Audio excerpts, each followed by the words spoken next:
All right. I'd like to start off by saying Barakatah Yahweh, Bahashem Yahushai, Bahashem, Bracha Kodash. Welcome to another live lesson. This is just basically a various topics dated 666, meaning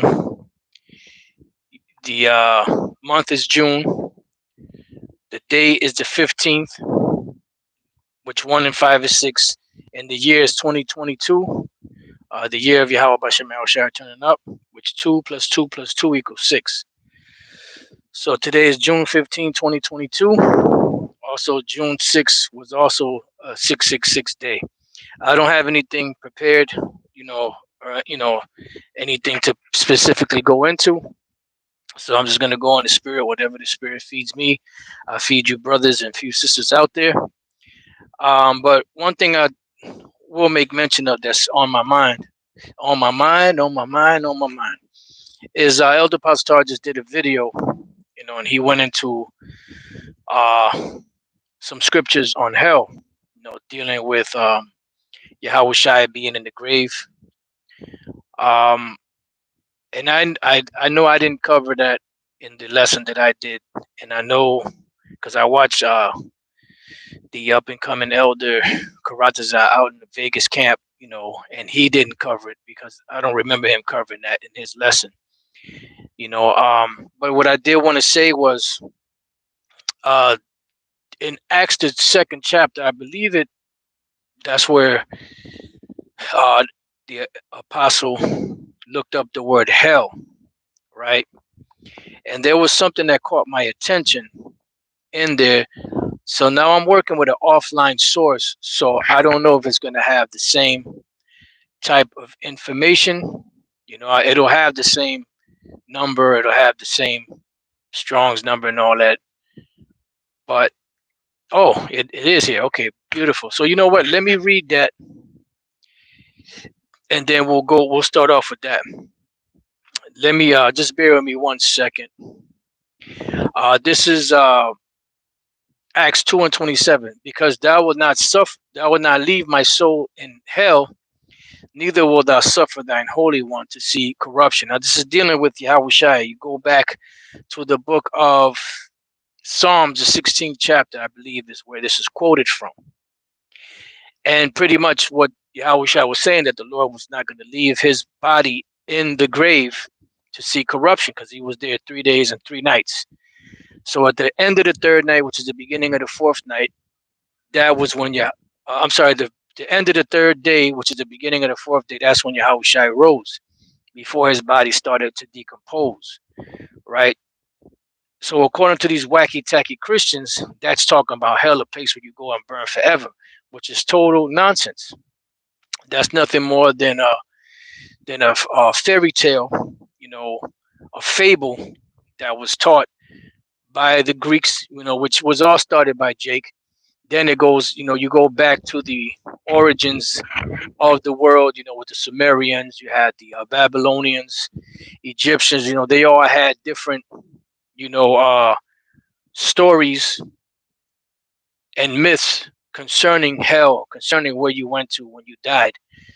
This is why the pharaohs would, build pyramids and then fill the pyramids with their wives, with their gold and silver, their riches, their servants, because they're thinking that they were going to take that into the afterlife, unbeknownst to them that the afterlife is up in the heavens.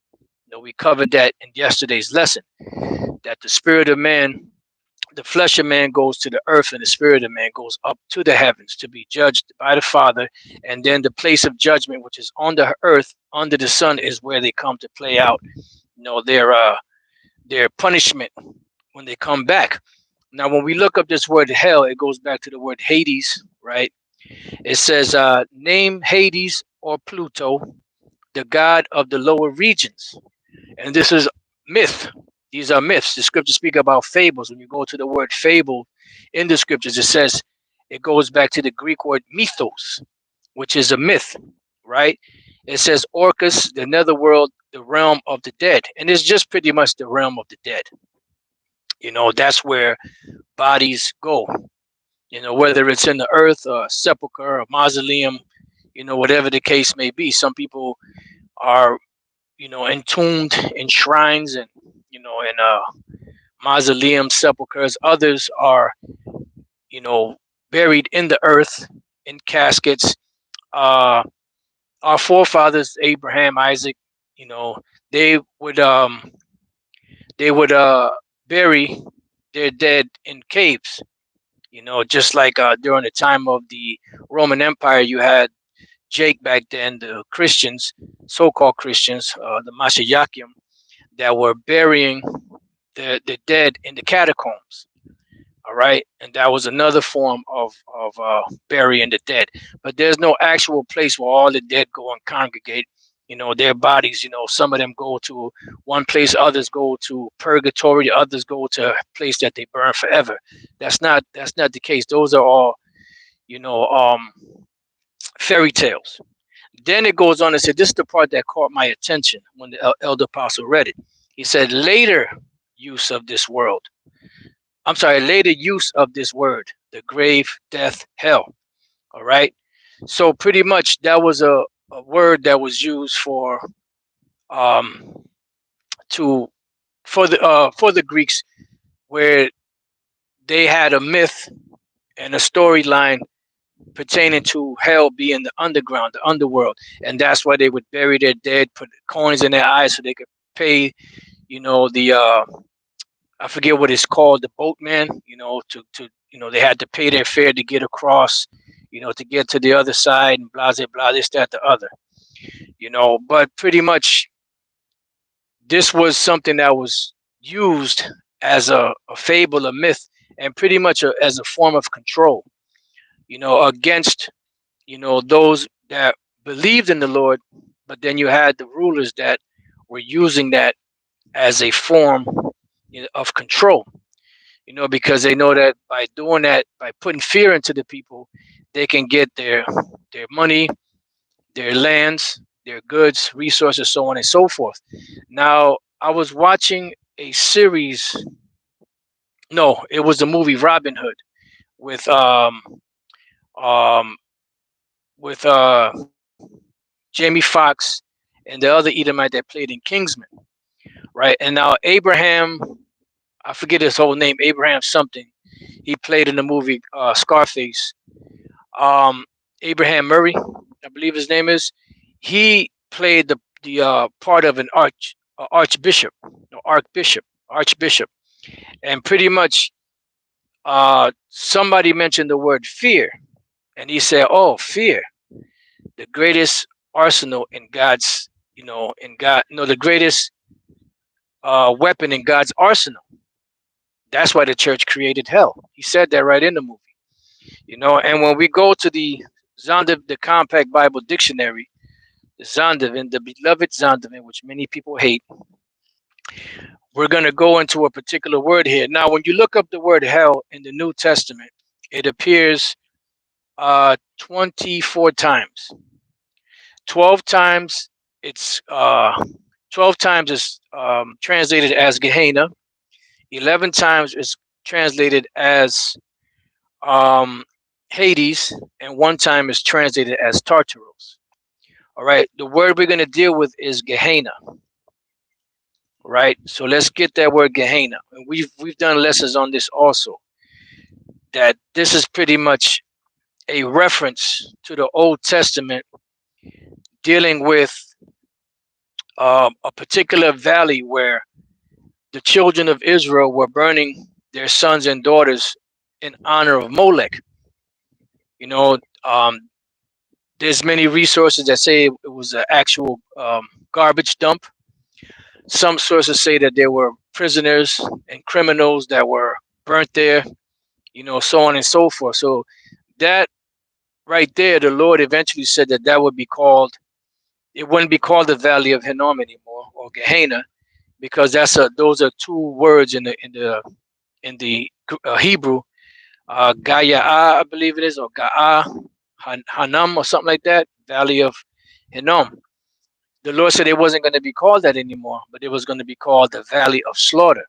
So Yahushua used that as a reference for the final judgment that's coming, which is the lake of fire, which is the second death, which is the nuclear missiles when they drop, and when the elect that get beamed up out of here see it, they're going to they're going to see it. Well, the Apostle John described it as a lake of fire because it looked like a lake burning with fire when you get a bird's eye view of it, right?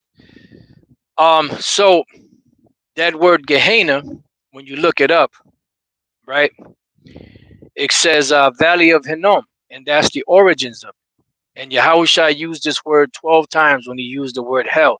Now, hell is the grave, or it could also be a condition played out on the earth. You know, when you're super rich and you're living the life, you're eating the best foods, you're living in the best homes, that's a heavenly state. Empires are heavenly states. You know, this is why the first heaven and the first earth, you know, which were those empires in the past, like the Sumerian, I'm sorry, the empires in the past, even beyond, before that, they were destroyed by the flood. These empires that are here today are going to be destroyed by nuclear fire. All right, so it says Gehenna, Valley of Hinnom, a valley on the west and southwest of Jerusalem, which form part of the border between Judah and Benjamin. And it gives you a bunch of precepts, right? I just want to get down to the point. It says, it lists different kings, and it says they sacrificed their sons to Molech.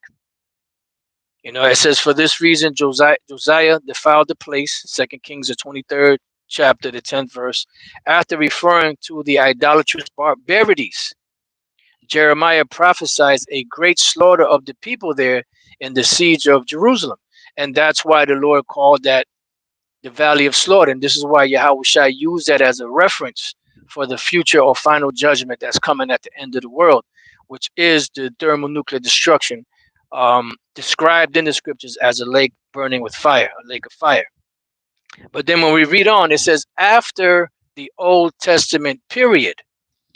This is what we have to, you know, grasp here. It says after the Old Testament period, because this was used, and people back then knew when you said Gehenna, you were talking about the Valley of Hinnom, and they knew about the people sacrificing their sons and daughters to Molech. They knew about the garbage dump. They knew about all of these things back then. So later on, it says after the Old Testament period, Jewish apocalyptic writers, these were Jakes, began to call the Valley of Hinnom the entrance to hell. And then it says later, hell itself. So it was a Jewish fable that was propagated or pushed out there for what? For total control of the people. Now let's look up that word. Let's go to, it's in the New Testament. Just bear with me while I find it. You know.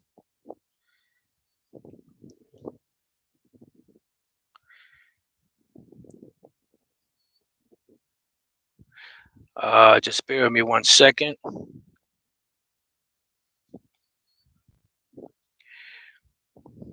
So this is Titus, the first chapter. And I'll start at 12. One of themselves, even a prophet of their own, said the Cretians are always liars, evil beasts, slow bellies.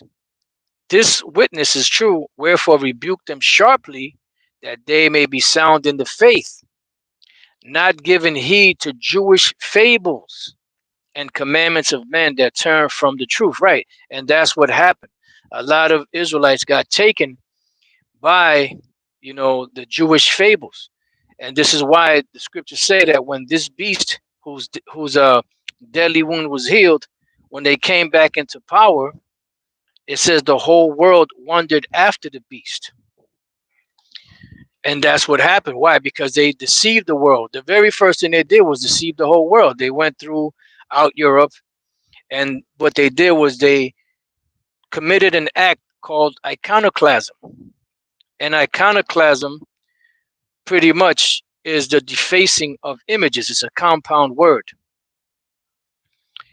And that's exactly what they did. They went around the world and changed all the images from the original brown skin melanated people that they were unto the so-called white images that we see today. That's why when you see Russian icons or icons in general, you when you see them, even though they're painted white, through iconoclasm or iconoclast, they when you see the hair looks stringy, but if you look real good, it looks bushy because of Jake's hair, the afros that they had. So when they painted the stringy hair over it, they had to paint over the afros that were there. So the hair looks stringy, but you can see it's a lot bushy, or it's a lot thick or higher than the Renaissance paintings that they painted straight up white people. And then when you look at the Renaissance paintings, you'll notice that the stringy hair is flat on the head. But when you look at the icons, you'll see that the stringy hair is kind of uh, um, it looks like it's on a lump or something because of the afros that were there. So they had to paint over the hair. So they painted stringy, but it's puffy. Hopefully you understand what I'm saying. So that was the great deception that happened. And Jake got caught up all into that. That's why the Apostle Paul told Titus not to give heed to Jewish fables and commandments of men that turn from the truth. Now, when we look up the word fables, right, in the Greek is the word mythos. It says a speech, word, saying, a narrative, story, right? A true narrative, because you can have true narrations, a fiction, a fable, right? An invention, a falsehood. And that's what happened. It was a falsehood. That's why we read back here for the word Gehenna in the the compact Zondervan Bible Dictionary. We looked up the word Gehenna, and it said, just bear with me while I get it back. I had closed the book. Close the book. Close the book. It said, after the Old Testament period, Jewish apocalyptic writers began to call the Valley of Hinnom the entrance to hell, later hell itself. Right. So, that's the whole thing on it. And, we're going to have to keep going over this until the Lord shuts it all down, because these devils are going to keep pushing that because they're still in power. And as long as they're still in power, they're going to keep pushing the lie. And the only ones they're going to get are the ones that the Lord doesn't want. And this is a master genius stroke because, here it is. You have the truth out there, but the lies prevail. Listen good what I'm about to say. The lies prevail on the unbelieving. Before I read this other precept, let's go to the book of Second Corinthians. So those lies are prevailing on the ones that are unbelievers. Why? 2 Corinthians 4:3. But if our gospel be hid, it is hid to them that are lost. Lost to what? To the truth. That's why it says Israel was blinded. The elect have received it, but the rest were blinded because Israel did not find what he seeketh for. All right. Let me see something. There's a precept here. Let me see what this says. Just bear with me.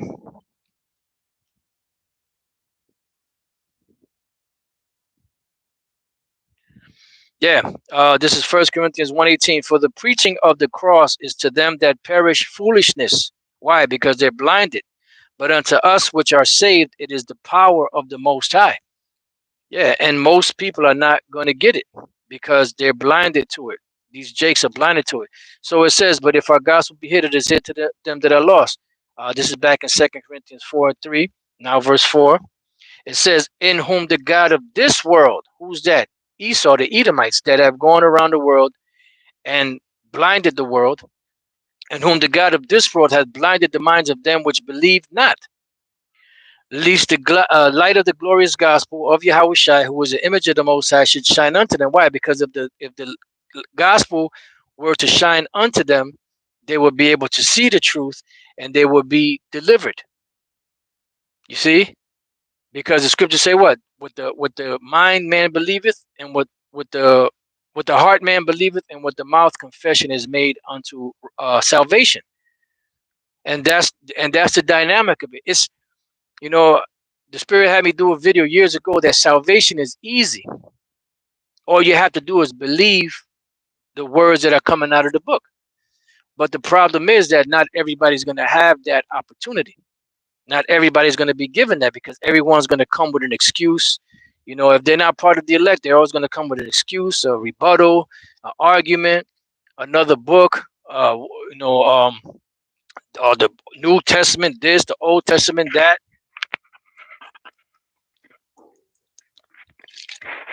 IACPK last night, I'm not sure the brother's name. They had a live show going on, and I happened to catch it. And you had this Edomite on the comment board talking shit, and you had this Jake, this Old Testament head on the comment board talking shit. And the brother was handling, he was dealing with it. I was putting scriptures, on there, against that devil and against the so-called black devil. I put a couple of scriptures, but the brother was cutting them, because he was saying that the Lord is not in the Old Testament, so on and so forth. And the reason why is because they're blinded, because the God of this world has blinded the minds of them which believe not. And that's the point of it all, right? And it was ISUPK Delaware that the brother was at, So 2 Thessalonians chapter 2. You know what? I'm gonna start at the top. We'll read through this. This is a very good chapter. This is a very good chapter. Plus, it's a very important chapter to know. To understand the enemy, and understand why the world is in the deceptive, chaos that it is right now, and why people, no matter how many times you tell them, are enamored. They're infatuated with Esau. They're infatuated with the devil. That's why you could say any other nation is not a part of this. You could say the Chinese, the Japanese, the African. You could say anybody is not a part of this. But as soon as you say the so-called white men, the Edomites are not a part of this, that's when Jake has a problem. That's where the Lord said, why are you trimming your ways to seek love? Because you could say anything about any nation, but once you speak about that white man, that Edomite, that's when Jake loses it on you. And all we're telling them is that, look, you're the greatest people in the planet Earth. This devil did us wrong, and he's going to get paid back for what he's done. There's no hope of salvation for him. And oh my goodness, that opens up a Pandora's box. Jake wants to fight you. They want to light you up. They want to kill you. They want, because their obsession with the deception of this devil called the so-called white man, which they gave themselves that title. There's nothing white about them. They're red. That's which goes back to the Edomites. The word Edom goes back to the Hebrew word Adawam, which means red. There's nothing white about them. There's nothing pure about them, except for they're the pure devil that the Bible speaks of. But nevertheless, that deceptive serpent juice that has been injected, that poison that has been injected into the minds of Jake through religion and through the deception of the Renaissance period, once that beast whose deadly wound was healed was loosed, they went around to deceive the world. And there's a stronghold. There's a strong deceptive, satanic, demonic witchcraft spell that these devils have, and the heavy influence that they have on the world, as portraying themselves as being these benevolent, people, but they're nothing more than the devil that the Bible speaks of. So going to 2 Thessalonians 2:1. Now we beseech you, brethren. So this is the Apostle Paul begging, because he saw it, he's seen what happened, he's seen how people were getting deceived even back then. So he was telling his brothers, the ones that he helped build up, in the truth, he was giving them warning to these things. It says, by the coming of our Lord Yahushua HaMashiach, and by our gathering together unto him, that you be not soon shaken in mind. Why? Because there was a very deceptive spirit going on back then, and it's going on right now to this very day, 2022, 666. June 15th, 2022. You know, 1 and 5 is 6, and 222 is 6. June is the 6th month. It's June. That ye be not soon shaken in mind, or be troubled, neither by spirit, nor by word, nor by letter as from us, as that the day of Yahushai is at hand. Let no man deceive you by any means, for that day shall not come except there come a falling away first, and that man of sin be revealed, the son of perdition. Yeah, because ever since America was established and set up, that was the beginning of this beast really fully coming into power to be destroyed, that eighth head. Because I said once that head came into power, you know, they were pretty much reserved to perdition. And it said, and goeth into perdition when you read Revelation 17. And that's exactly what this place was set up for, as a future place of judgment. And that's what we're going to witness, Lord's will. You know, we're part of the elect. We're going to see the destruction and the judgment of this place, you know, from the chariots. It says, who opposeth and exalteth himself above all that is called God. Process of elimination. When you look on the planet and you look at the actions of all these different nations, which one of them would you say are in opposition, total opposition to the Heavenly Father and to his words? If you are being honest with yourself, you will have to say the so-called white man. Everything that they do is totally against the scriptures. You have the small hats, which claim to be the people of the Lord, and they derive or get their inspiration from the Talmudi, and that's what I call it. And that is a foul, low-life, degenerate book. Everything in there goes contrary to the scriptures. Why? Because they are contrary people. That's why the scriptures say that show favor, let favor be shown to the wicked, yet shall he not learn righteousness. In the land of uprightness will he deal unjustly. So no other people fit this bill here but Esau, the so-called white man. They are perverse. It says that who opposes and exalted himself above all that is called the Most High, or that is worshipped.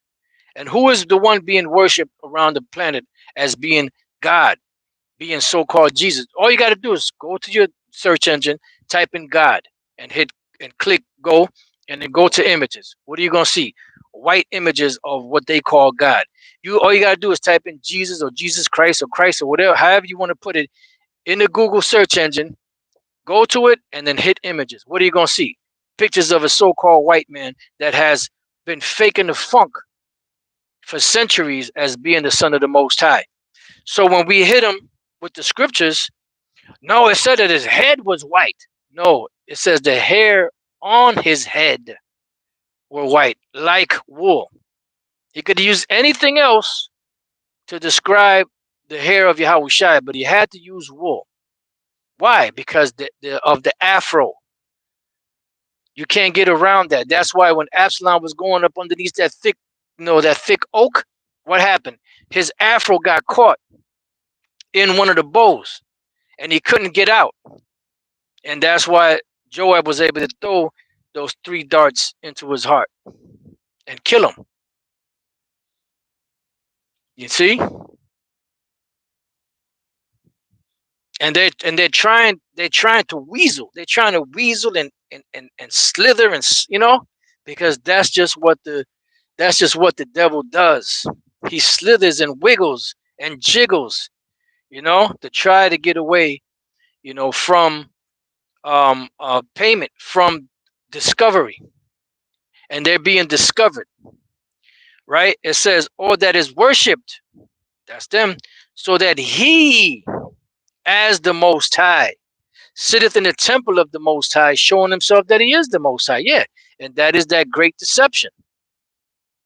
And all of that, even from that to all of the different fables that have been taught by the Roman Catholic Church, which has filtered into all of these different religions that are nothing more than surrogates, I guess you could say, or children of the Roman Catholic Church, which is the main hub of this satanic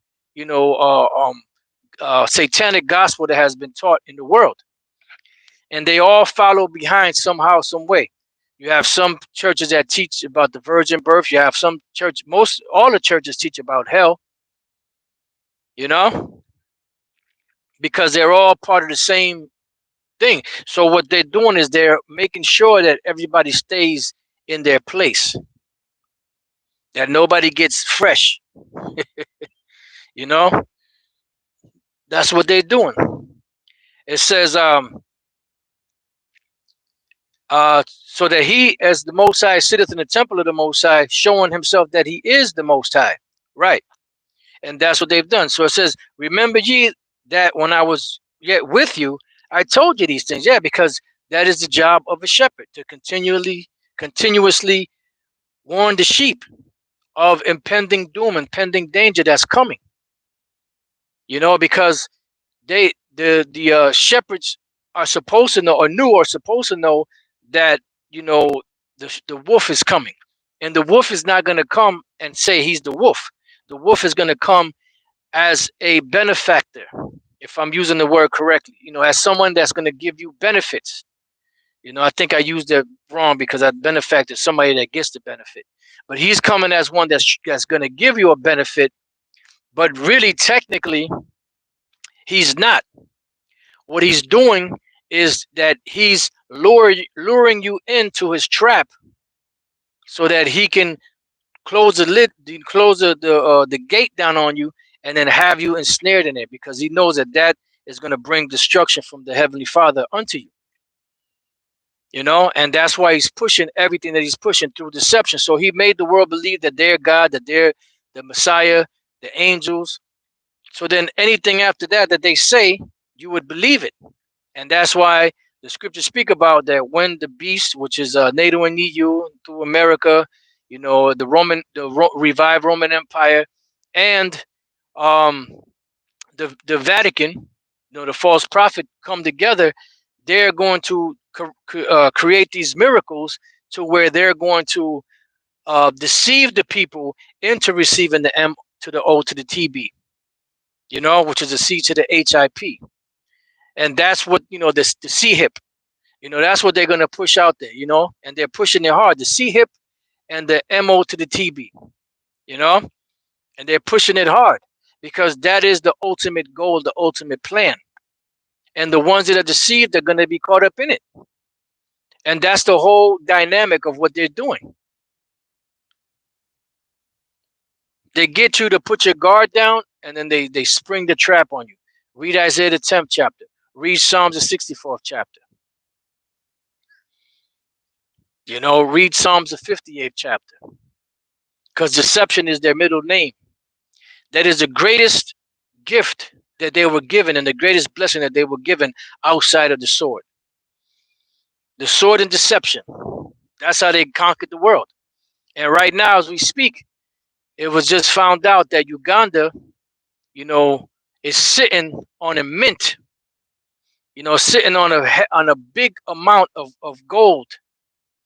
I'm talking about huge amount of gold, to where all their problems will be done away with. I don't know.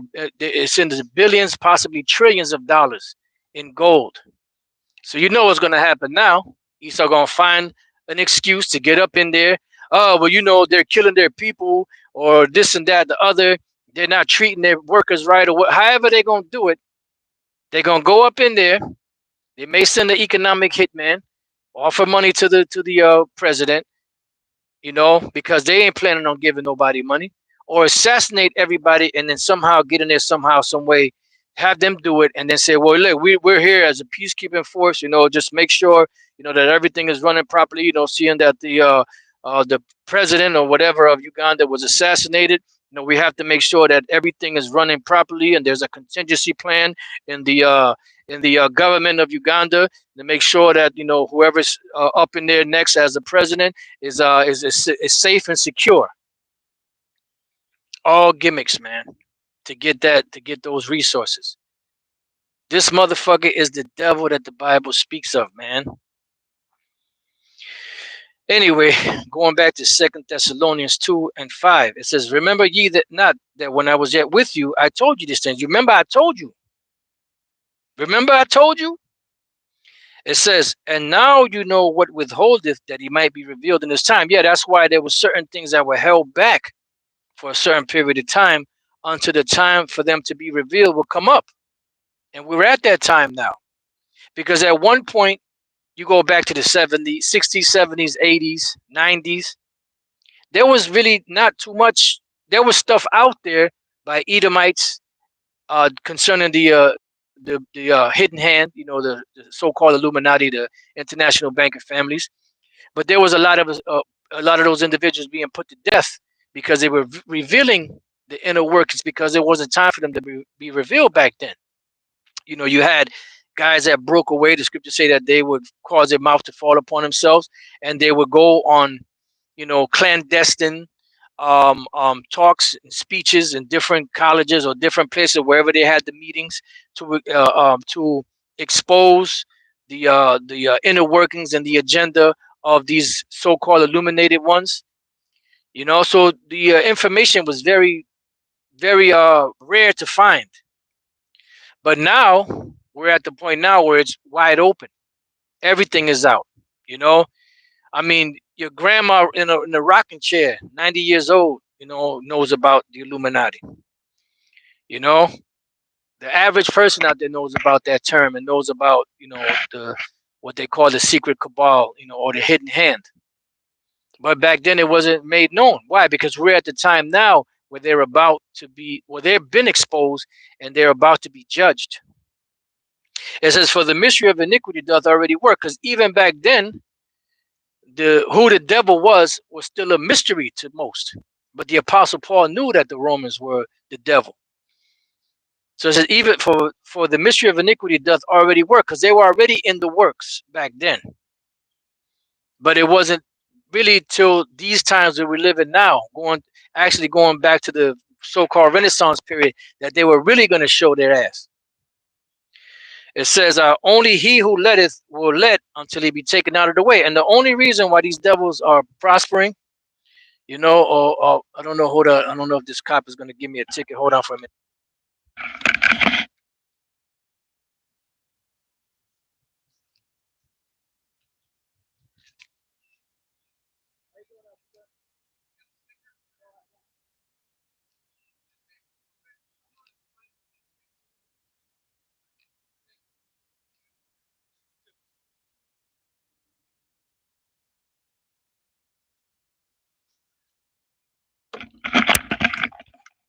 All right. So yeah, I had to go sweet talk the cop. So he said I could stay. I told him I'd probably be another 15 minutes or so. Because if you don't have a sticker for the park, they'll give you a ticket. But most people just park their cars and leave. And that's how they get tickets. But anyway, it says, "And then shall that wicked be revealed, whom the Lord shall consume with the spirit of his mouth, and shall destroy with the brightness of his coming." Right, and that's what's happening right now. They're being exposed. Um, they're being exposed by the prophets, by us, through the spirit and power of Yahweh Shem Shai, bringing out who they really are, the dirt that they've done, and pretty much showing through the scriptures who the wicked is. And they're actually being revealed. It says, and then after that, after the revealing, see, we're at the part now where the Lord is about to judge them, because they've been served, or been told of the wickedness that they've done, and now they're about to be judged. We always keep saying that they're in the sentencing stage. The sentencing stage is after all the evidence has been presented, all of the arguments and the rebuttals and everything's set up. The all discovery has been done. All of the preliminary hearings and the final words have been said. As far as this case is concerned, now we're in the sentencing stage where they're given what punishment is going to be meted out to them because of the crime that they committed. And eventually what happens then after that is the judgment.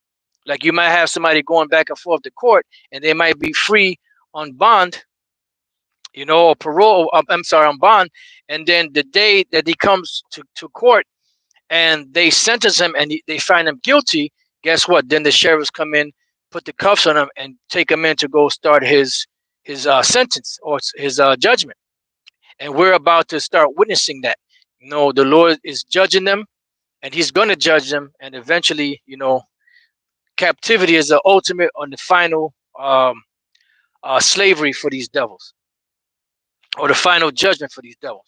It says, and with all, see, now this is the point right here, and with all deceivableness of unrighteousness, because they've been given the deception, but the deception is in an unrighteous fashion, because you can the scriptures say as deceivers and yet true.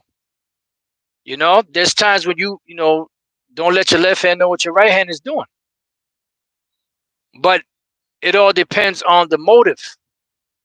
See, in their case, they're doing it out of unrighteousness, and with all deceivableness of unrighteousness in them that perish. See, because that's what they're doing. They're doing these things because the jakes that they're deceiving are the ones that are going to perish because they have not received the love of the truth, because the door to the love of the truth has not been opened to them. That's the name of a lesson right there. The door of the I forget exactly how I say it. I said it. The door of the knowledge of truth has been closed or not open to them, something like that. It says, because they received not the love of the truth, that what? That they might be saved. See, and people look at us like we're crazy, because not. And the Lord said that it pleased the Lord by the foolishness of preaching to save them which believe. And they look at it as crazy because we're telling them that if you reject this message, the Lord is going to reject you. He's going to destroy you.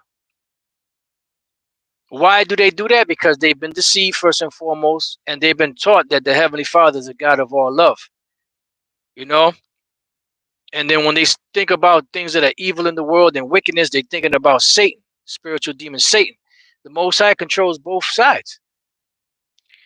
It says, and for this cause the Most High shall send them strong delusion, that they should believe a lie. Now we got to look up that word strong delusion. Let's go to the book of 2 Thessalonians.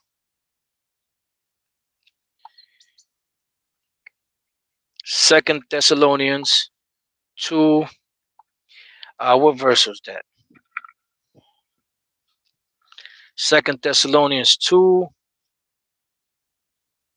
and 11.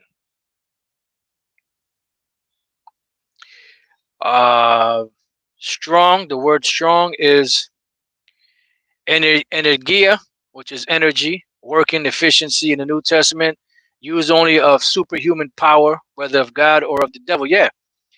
And that's the superhuman power. This deceptive, deceptive ways of Satan, which he's using his physical counterparts, Esau. It says strong delusion. So when you see these jakes that are in the glaze, they can't get it. You have to understand that there's heavy demonic forces on the earth that's blocking them from getting this, because there's an actual angel that does not allow certain Israelites to accept and understand this truth. Because if they understood, what would happen? They would be converted and they would be healed, and the Lord would have to what? Save them. But the Lord don't want to save them. So the word delusion is plane. It says a wandering, a straying about, meaning what? Their minds wandering. That's why the Apostle Paul warned about being children tossed to and fro and carried about with every wind of doctrine, because these doctrines are seductive, just like a woman. She could be alluring, she could be very seductive, but the end of that is destruction. So it says one led astray from the right path, right? And then you have individuals that come into this and are moved out, taken out, roams hither and thither, metaphorically, mental straying. You see? So that strong delusion is a mental strain to where they can't get that ingredient to be able to stay or walk and stay on that straight and narrow path. Because to them, everything else that they see, which is the wide gate, seems more plausible to them, more believable, because of the strong delusion, error, wrong opinion relative to morals or religion. See, a wrong opinion meaning that they err. That's why it says a man that is a heretic. A heretic is one that once believed and then he went astray, teaching some error.